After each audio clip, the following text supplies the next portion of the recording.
don't know the numbers of these engines, man.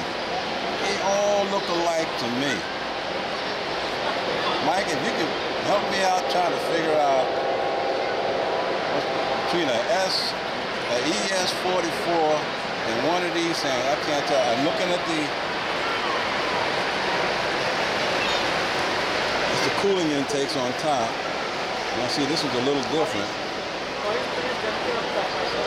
I don't know which is which and what is what with these engines. I tell you.